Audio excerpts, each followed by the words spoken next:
राज्यातील अनेक जिल्ह्यांमध्ये आज जिल्हा परिषदेसाठी मतदान प्रक्रिया पार पडते। मात्र मतदानाच्या काही तासांपूर्वी अंबादास दानवे यांनी सोशल मीडियावर एक पोस्ट करत गंभीर आरोप केलेत। छत्रपती संभाजीनगरमधील पैठण आणि बिडकीन गावात भाजप मतदानासाठी पैसे वाटप करत असल्याचा आरोप त्यांनी केलाय। त्यांनी या काय ट्विट केले पाहूयात ग्राफिक्सच्या माध्यमातून। बिडकीन जिल्हा परिषद सर्कलमध्ये लोकशाहीचा खुलेआम अपमान सुरू आहे।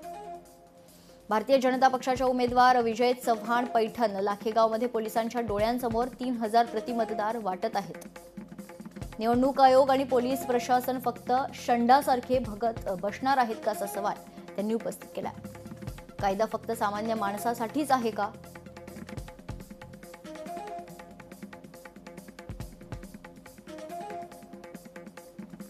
दानवे साहेबांनी प्रयत्न केला तो तथ्यहीन प्रयत्न आहे।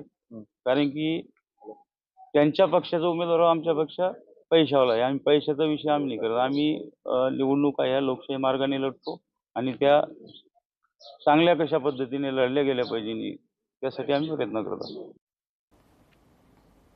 अंबादास दानवे यांनी भारतीय जनता पक्षाच्या उमेदवारावर पैसे वाटपाचा गंभीर आरोप केलेला आहे। त्यांनी ट्विट करत भारतीय जनता पक्षावर गंभीर आरोप केला।